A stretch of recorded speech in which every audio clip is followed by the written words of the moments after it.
British Spy Stories. Hi, this is MF Kelleher. This episode is the finale of British Spy Stories Season 3, Official Denial.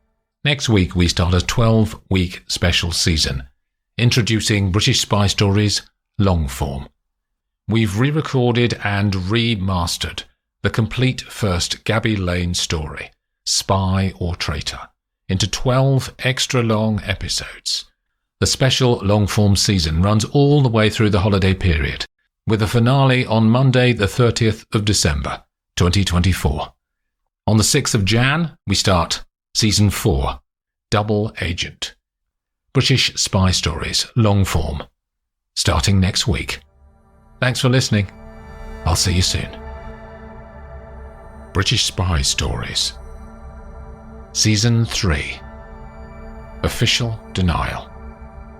Episode 27.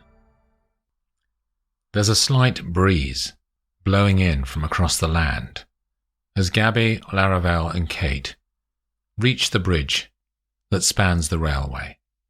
The tracks stretch out into the distance to the east and to the west. The steady beat of the Land Rover builds from the road behind them, and Hans pulls the vehicle up into the entrance to a field at the start of the bridge. Gabby walks to the driver's door, and Hans pushes the open window button. "Hide the transport, Gordon," she says.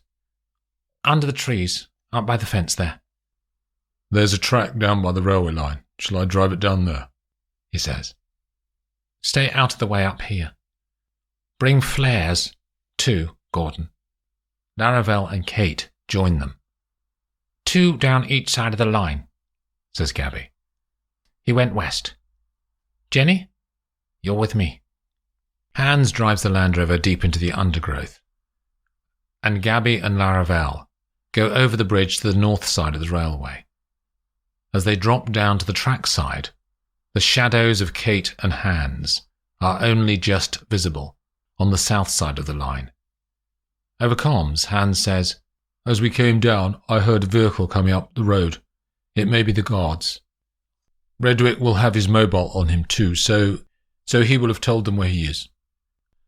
The land drops away steeply on both sides of the track, and shrubbery in the bottom of the ravines makes the easiest route for them right up next to the railway. But this exposes them more to any attackers. In the distance, lights of a station gradually emerge out of the darkness as they walk towards it. But it's still a mile away, down a dead straight railway line. "I saw something, Mum," says Jenny in headsets. "Down by the trees there." She points to a clump of beech in the valley at the base of the embankment. "We'll go and see," says Gabby, and the two of them drop down the slope. The trees are only a few feet apart from each other once they get down into the undergrowth. Gabby and Laravel take turns to move forward, covering each other's position. The headsets crackle. "We have guards on the south side," says Kate. "Looks like 4 or 5. Just coming down from the bridge." Laravel takes her turn to run forward, then stops behind a tree. The two of them listen for any movement. No sound comes from the greenery in front of them. They wait, both suppressing their breathing, so they can hear if Redwick is ahead of them. The sound of a twig cracking rises in the air.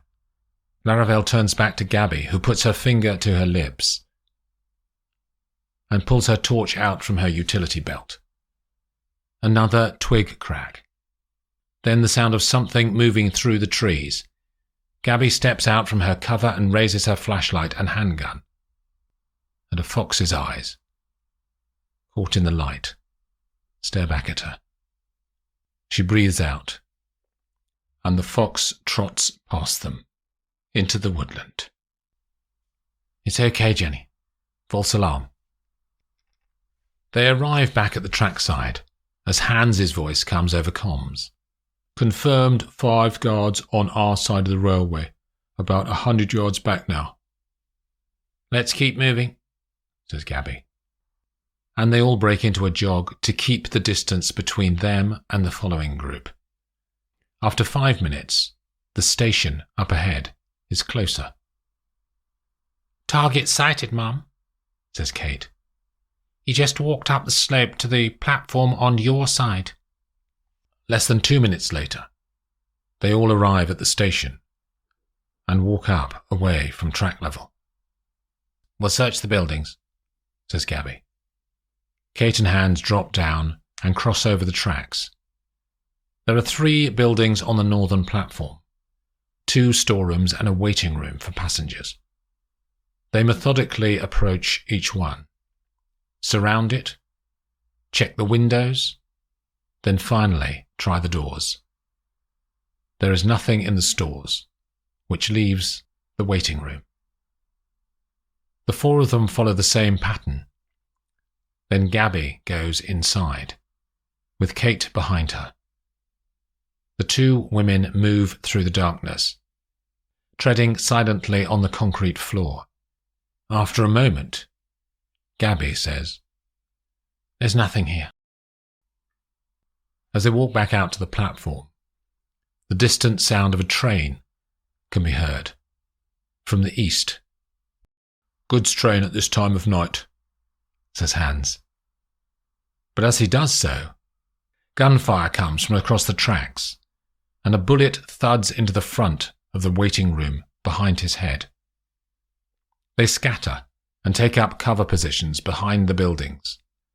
The guards run up the opposite platform slope and continue to fire. Kate and Laravel return fire, and Kate hits one man in the arm. One guard jumps down onto the tracks and keeps firing, but is under fire from Gabby and Hans.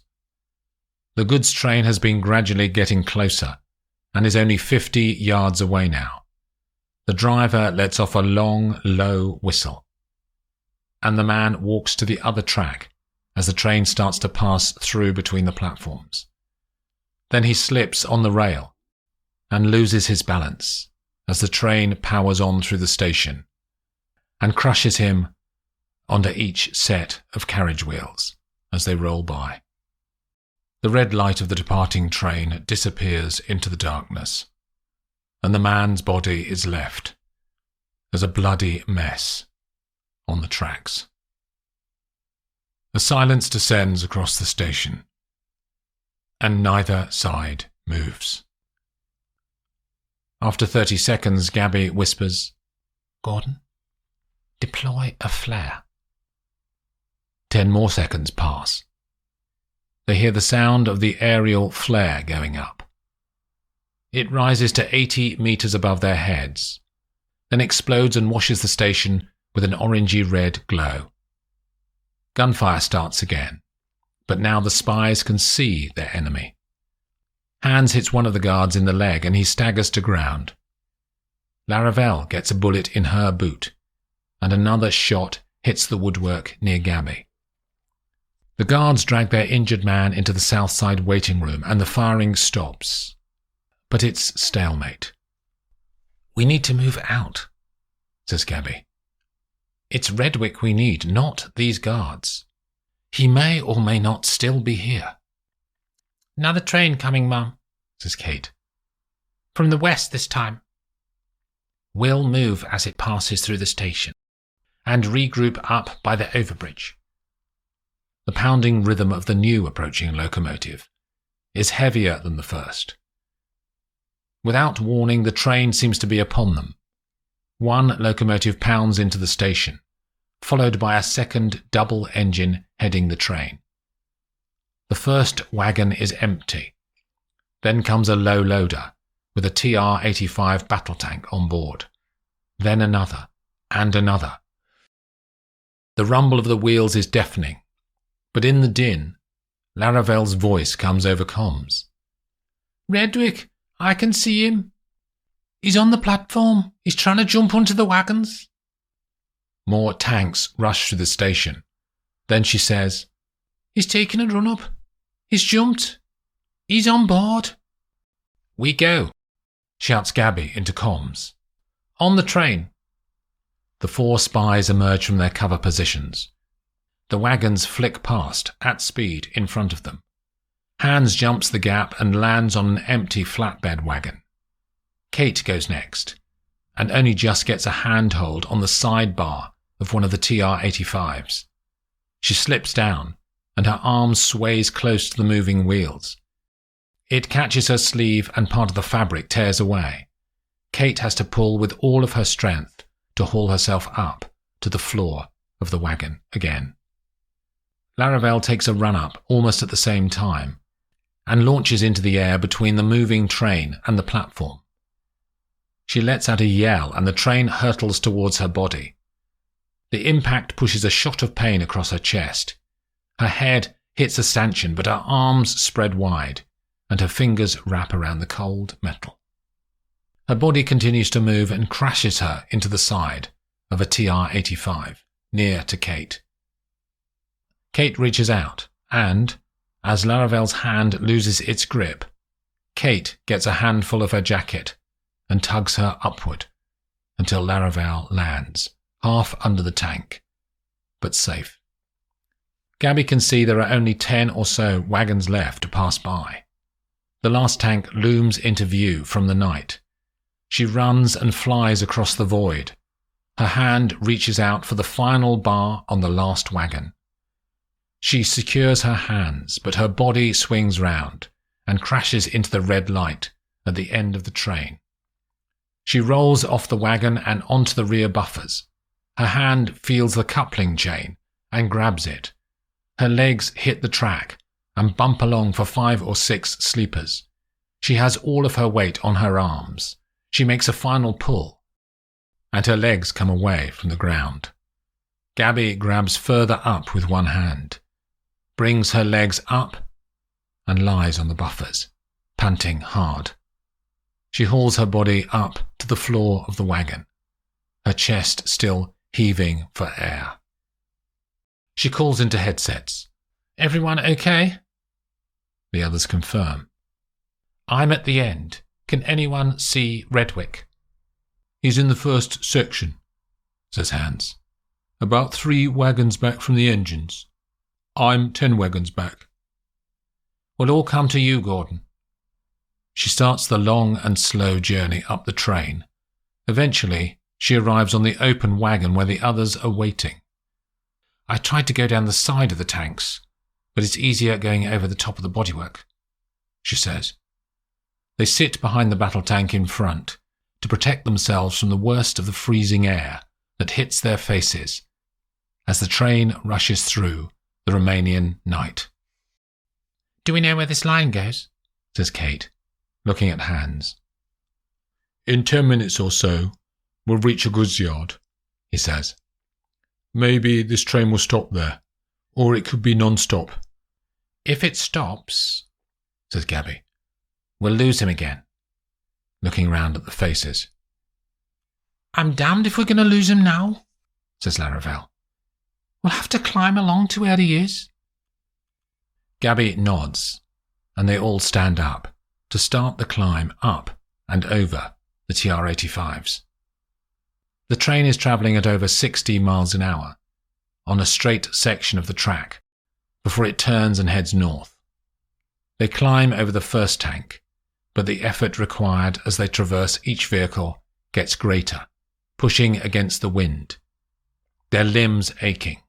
The cold starts to bite into their skin and slows their progress each time. After passing over more tanks, their strength is bleeding away. The bandage on Gabby's arm comes loose in the wind and flaps until she tears it off and lets it fly away into the darkness.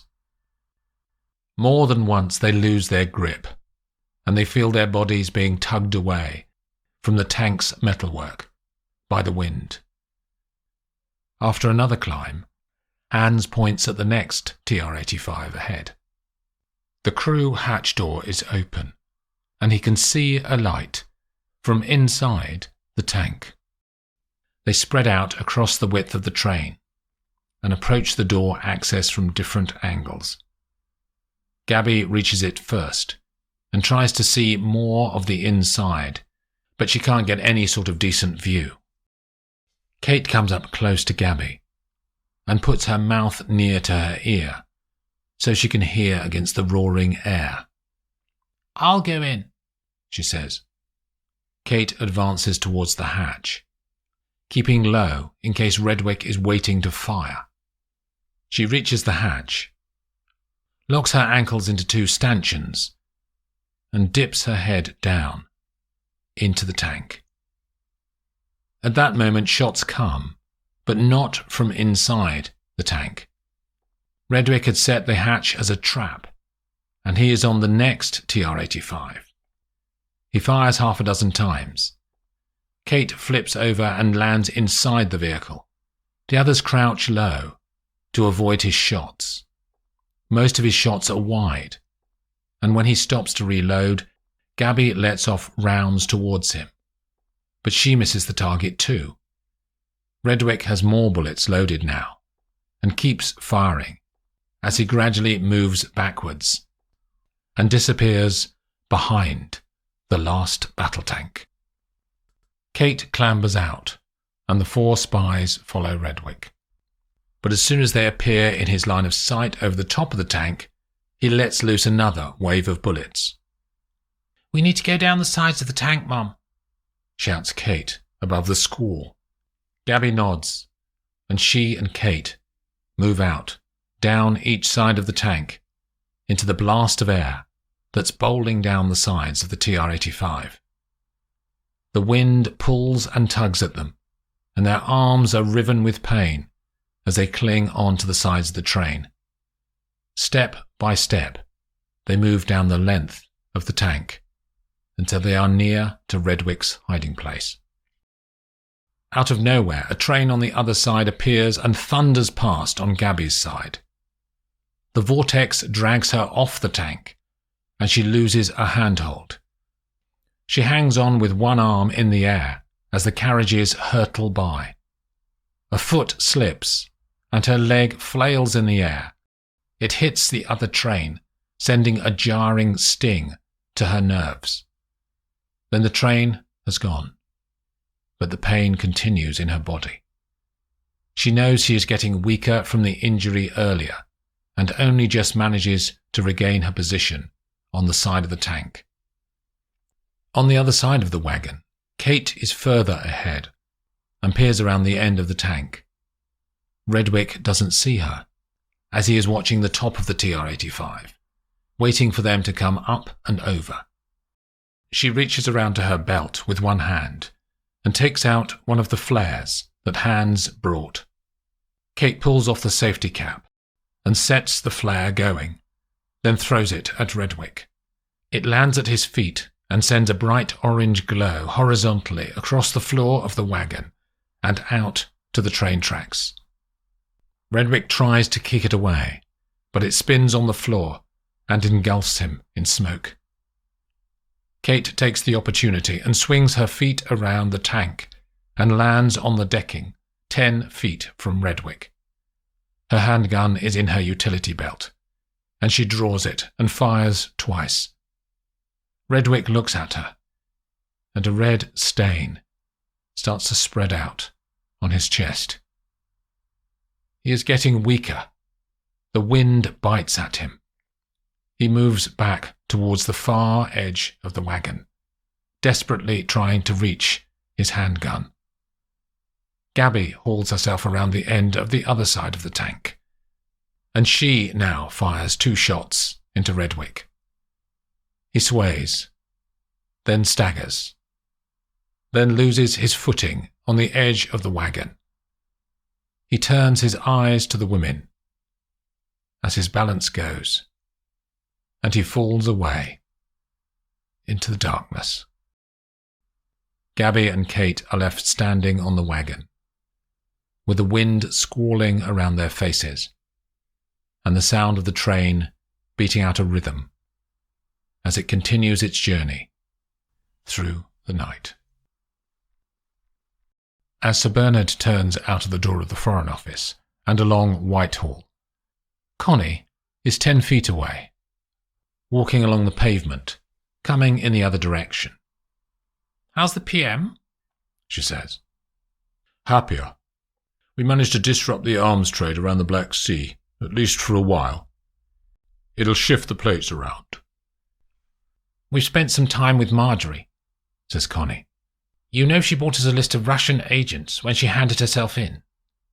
I heard, he says. Useful. We'll let her stay in the UK. Good, says Sir Bernard. Her mother will be pleased. Connie kisses him on the cheek. Maybe we can have that dinner, Bernard. Connie walks off into the crowds on Whitehall. Sir Bernard pulls out his mobile phone and dials a number. The Met Bar is empty, due to a sign on the door saying, Private Party. Kate and Hans are sitting with bottles of beer in front of them, at a large round table near the front window. There's a knock on the glass, and Laravel waits outside, while Hans unlocks the door. He gets Laravel a drink, and the three of them chat for a few minutes, before Hans's phone sounds in his pocket. He looks at the screen. Number withheld, he says to the others, then shrugs and answers the call. Hello? He listens. Sir Bernard, this is a surprise. The three of them exchange wide-eyed glances. Yes, the others are here. We're having a celebratory drink. Hans covers the mouthpiece and says, He wants to be put on speaker. He puts the phone on the table and presses speaker. You're on, sir. Coniston, Laravel, Hans, I wanted to call and say thank you for your work over the last few weeks. Gabrielle won't be with you today, and in fact, she's away for a period of time. Has anything happened, sir? Says Kate. Just a precaution, he says. We had some intelligence to say she is being targeted, so it's better if she disappears for a while. But she will be back. I can guarantee that. They talk for another minute, then Sir Bernard rings off. She will be back, won't she? Says Laravel. Oh, yes, says Kate. A call from the Big Cheese calls for champagne, says Hans. I've got some somewhere. They all go into the storeroom at the back of the bar, and eventually find what they need. As they walk back into the bar, the front door is open and swaying in the breeze. I'm sure I locked that, says Hans. You definitely did. Hans pours the drinks and locks the door again. What's this? Says Laravel. On the table, by the window, is a piece of origami. A bird, made out of black paper. Hans picks it up. She's been here, he says. It's Gabby's calling card. An origami black hawk. There's something written on it, says Kate. Hans looks at the side of one of the wings of the bird. Keep a beer cold for me, he reads. And the three of them exchange smiles. I hope you've enjoyed listening to Official Denial. Don't forget that all of the Gabby Lane stories in paperback and on Kindle are exclusively available on Amazon. Follow the link in the show notes of any episode. And of course our special, British Spy Stories long form, starting next week. Thanks for listening. I'll see you soon.